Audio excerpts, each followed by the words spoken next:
Hi, my name is Charlie Zeiss. I'm the owner of Stargate Pyramids, as well as the chairman of the Pyramid Science Foundation. Over the last 7 to 8 years, my research has taken me from studying sacred geometry in pyramids to studying it in ancient architecture, in the Gothic cathedrals, and finally, and more recently, into the area of fluid dynamics. And I found a very specific set of golden ratio based scaling angles, which appeared commonly in all of these areas of activity. But it was only in the last year that I've decided to go ahead and attempt to see about applying these angles in nature. And that's really what has led to this documentary and all of the discoveries that you're going to be finding out about today.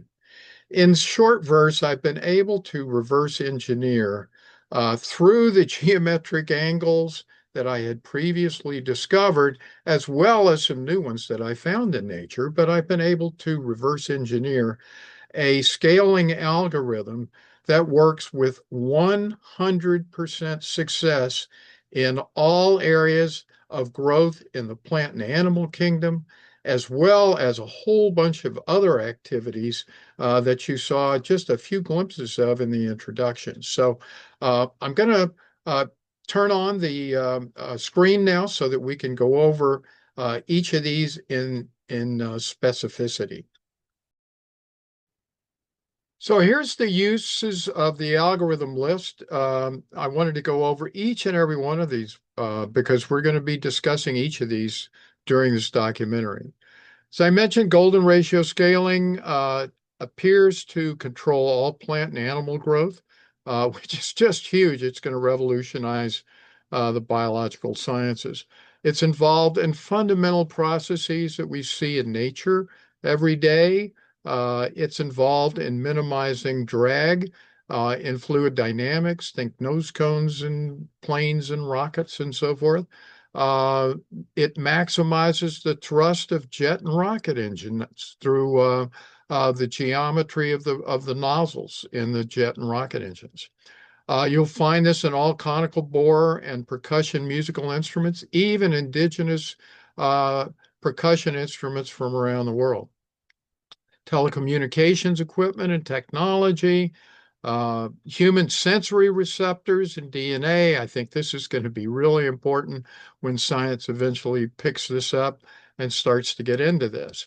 All major pyramid sites from around the world, their apex angles match and fit within the algorithm.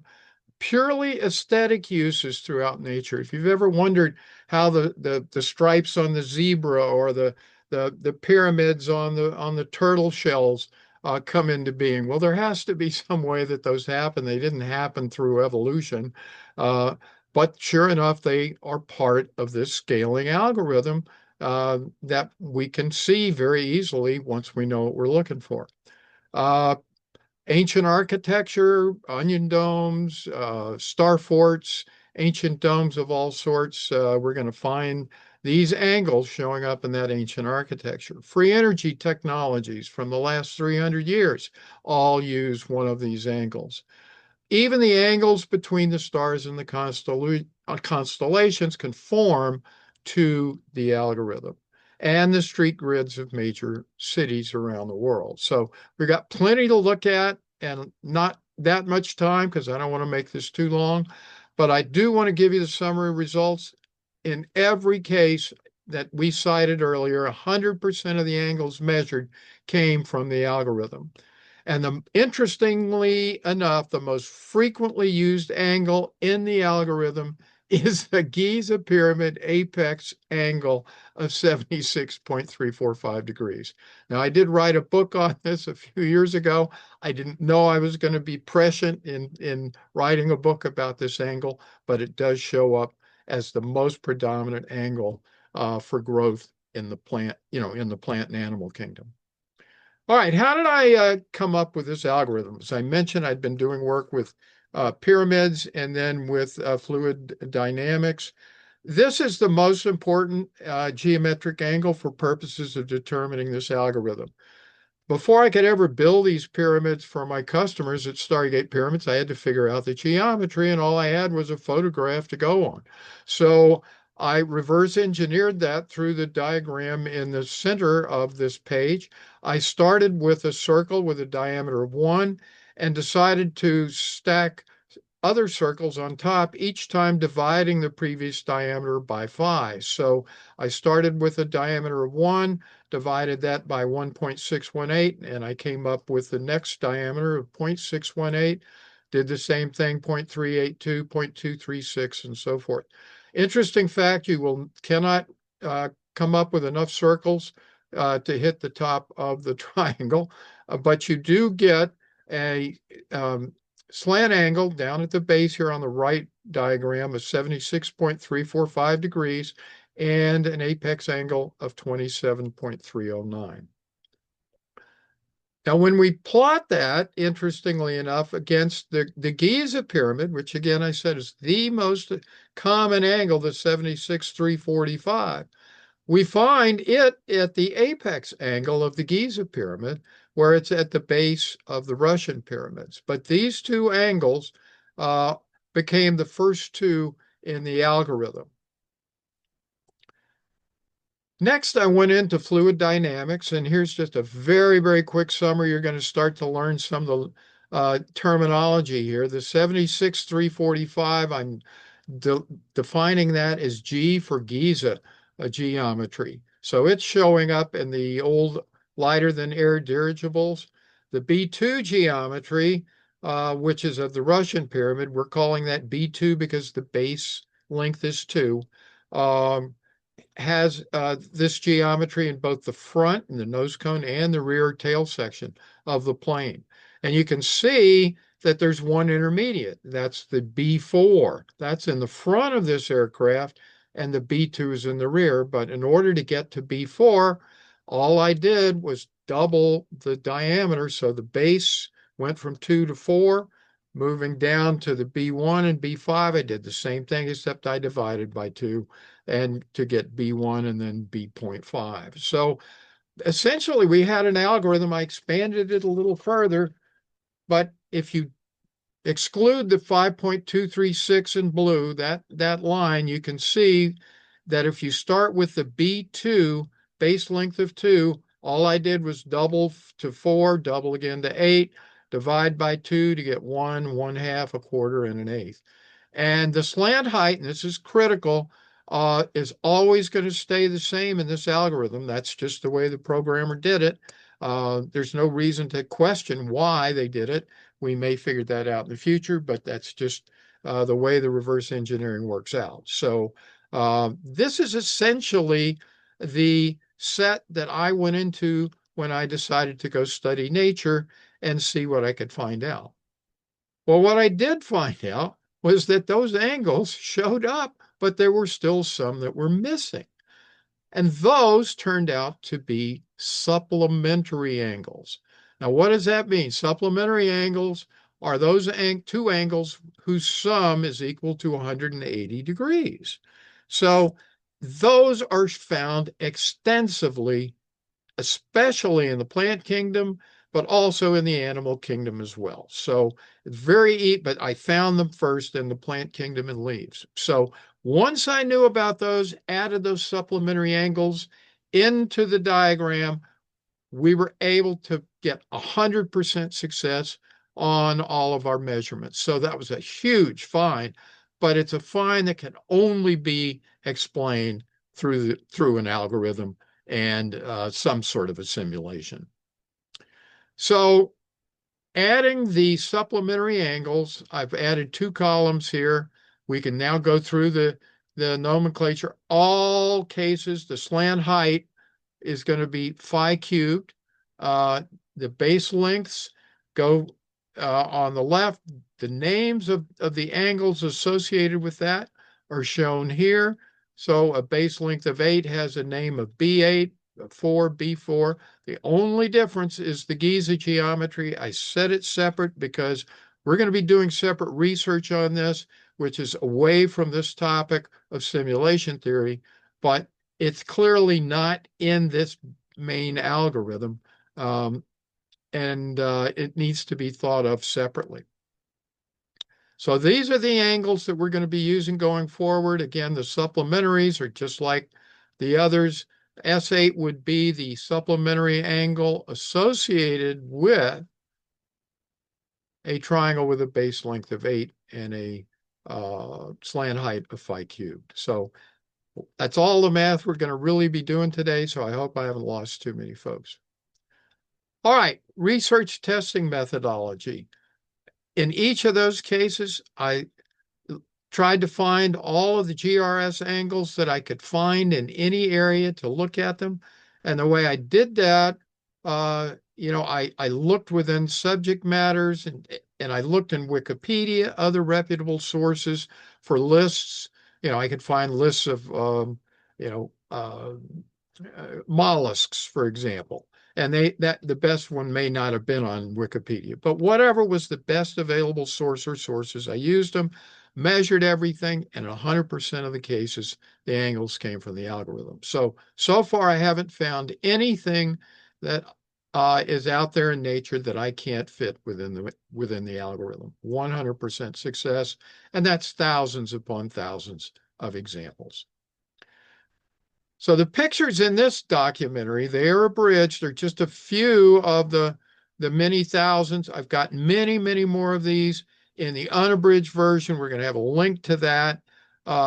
This is meant for those who aren't interested in a lot of the anomalous stuff, but want to get the gestalt of this. If you're interested, I highly recommend. There's many, many topics that I don't have time to go over here that will present even further information about the existence of this algorithm in nature. But anyway, from here on out, it's going to be largely music. I'll be back at the end for some closing comments as well as some general comments along the way.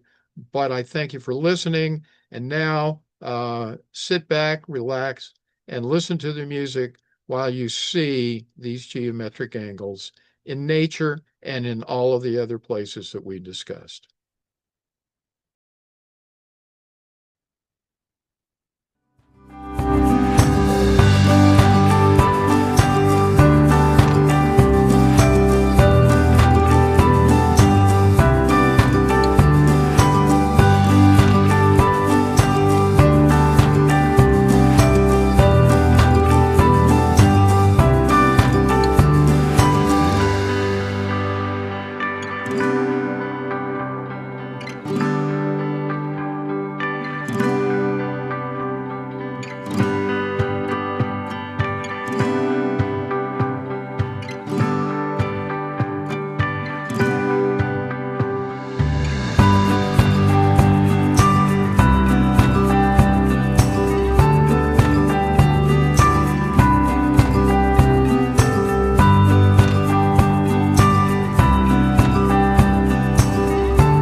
like to go over now these three Chidonidae, which are really great examples of showing off the algorithm when you know what's going on. So here are three examples of these Chidonidae.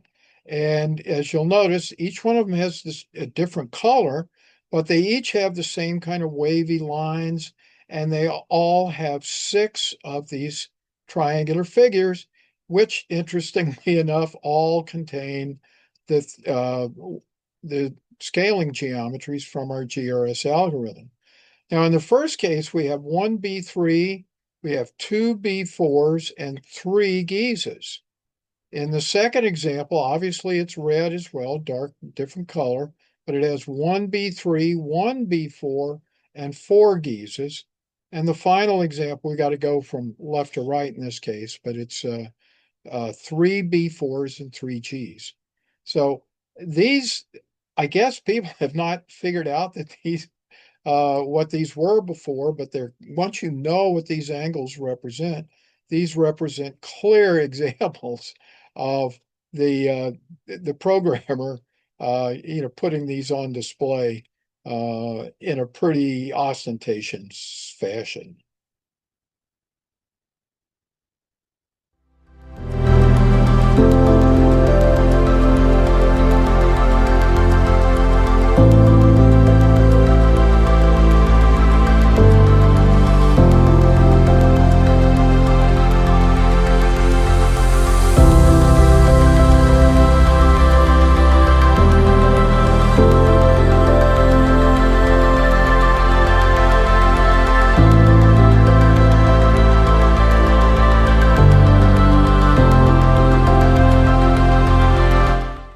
Notice in this example that the B4 geometry also shows up in the pattern work, which is, when you look at all of this background pattern work, irrespective of the geometry that's inherent in it, it clearly looks like it's from a computer-generated program of some sort to begin with.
I'm sure all of you will agree now that you've seen all of these angles in so many different environments that this represents a fundamental change in the way that we perceive our environment and our reality. I am the first to admit that although I had found these geometric angles in fluid dynamics and in architecture, I was not ready for the results that I came up with. And I certainly that was not my intention when I started this process, was to actually end up finding that I was proving the existence of a simulation theory. But I think this data is going to certainly get a lot of people who haven't been interested in simulation theory before actually interested in it. I think it's going to be very difficult for people now that they see this information to attempt to refute the fact that there is an algorithm that controls all plant and animal growth in our world that we live in. So this is going to have a major change on biological sciences, and ultimately it should have the same in engineering, fluid dynamics in particular. It's going to have a tremendous impact on these only if we can get this information to be accepted by the scientific community. I have made no attempts whatsoever to cherry pick information, and everyone who wants to can verify this information. So I'm looking forward to introducing this into biological sciences and engineering fields. Of, if any of you are in those fields or have contacts in those fields, I would love to get this information into academia so that we can begin to change science from a local reality form of science and put it into non-locality. Another area where this is going to be, interestingly enough, going to be of interest is in the video game and simulation industry. I bet you they're going to be really fascinated to find out how the simulation that we live in is actually structured, or at least in small part, and see how that compares and how they may be able to use this information to make simulations more realistic with less computational effort. The whole field of fluid dynamics, obviously, is going to be changed by this. I love to get some people in theoretical or computational fluid dynamics who see this. I've attempted to contact these folks for several years now, and honestly, I understand why they thought I was nuts, because they had no basis for seeing this. But I'm hoping that now that people see that this is a simulation based on the information that we've just presented in the plant and animal kingdom, that they will realize that potentially this is the reason why all of these nose cone angles clump around these geometric angles. So hopefully they're going to see the benefit in adapting to or attempting to adapt to this kind of information into their modeling procedures. Same thing goes with free energy. I'm sure that the people who've seen this in the past who are interested in free energy didn't have a context, couldn't understand why this could potentially work. But there are existing ion harvesting technologies, for example, not similar to, but doing the same thing as the ion harvesting technologies that we see from the Tartarian Empire. So I'm hoping that there's going to be a way of getting those folks interested in attempting to meld the ion producing technologies of these GRS angles with their technology to see if we can't perhaps reinvigorate the old ion harvesting technologies from Tartarian. And in addition, with free energy, we know how to fuse atoms these days for nuclear fusion. What we don't know is how to do it efficiently. There are a number of implosion-based fusion companies out there. And it would be, I think, prudent on their part now, once again, that they see that we may be living in a simulation to possibly experiment with these angles to see if they would help with optimizing implosion and getting the fusion technology over Unity. Telecommunications industries should look at these angles as well. They're definitely embedded. Same geometric angles that we've seen. The same thing goes with music and so forth. So there's so many things. The next area that I'm going to be looking at and writing about is this impact on the pyramids. And there's much more research to be done there. I've got some research that I'm doing with some other researchers, which will be coming out with on pyramids and my research in the near future. And then lastly, I want to take up the look at the geometric connections with these angles, the platonic solids, the amplituhedron, and interdimensionality. There's, I think, a lot that can be done here. I've already begun this research, and I see some promising potential in pursuing that going forward. So with that said, I'm interested in getting this information out. I think it's fundamental and foundational. This information has largely come through me, not from me. So this isn't an egotistical thing. I think this is important information to get into the scientific community and into the public at large. So to the extent that you find this information interesting and valuable, please distribute the link on social media so people can get exposure. I'm very interested in getting the opportunity to do interviews on this topic, to get experts in the field of biology and also fluid dynamics, but most importantly in the area of simulation to discuss these results and to get that information out to the public.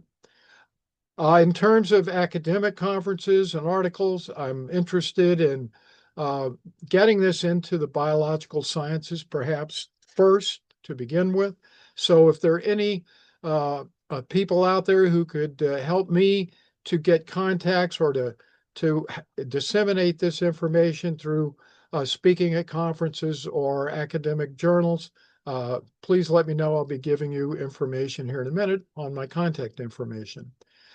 And, finally, just contacts within biological sciences and engineering who may be interested in pursuing this. I guess I'll throw in there as well people who work on gaming simulations, because any of this technology that I've figured out, all of these industries should find benefit in learning more about this algorithm and how they can apply it to their specific field of interest. Lastly, I'd say be your own researcher. One of the beautiful things about what I put together is that anyone can check me to see if I'm right or wrong, and you can do the same thing yourself. There are going to be areas, many, many more areas where we're going to find these GRS angles. And if you want to continue to do that, get in touch with me. I have a spreadsheet that will calculate angles for you. That's much better than anything on the internet, and I'll be happy to give it to you for free. And if you're interested in the protractor app I use, I don't get anything for this, but the best one out there that I know of is available at iconico.com. So here's my contact information. You can reach me at charlie@stargatepyramids.com. Here's my phone number. My two websites, stargatepyramids.com, where you can purchase healing and meditation pyramids based on the B2 geometry and more of those geometries soon to come. PyramidScienceFoundation.org is the foundation's website, and you can get this and hundreds of other research videos that we have done at YouTube and Rumble by searching for us at the Pyramid Science Foundation.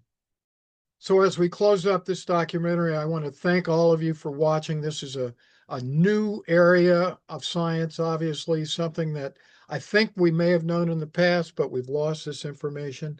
For some of you, this may have been quite distressing, and I just want to take a moment to say that was not my intention at all. I know it caused me a lot of cognitive dissonance, so it may do the same for you. But I personally, take comfort in a way in knowing that at least we know now that we're not the result of some random atoms banging into each other, that there is this universal computational algorithm that's at work. And that at least tells me that I'm here for a purpose. So, I feel I get confidence about this and I feel better about it. Uh, but anyway, I thank all of you for listening. And if you want to discuss this, as I say, or would like to do any live streams or Zooms about this, just contact me at the information I showed before. I thank you all for listening, and you have a great day.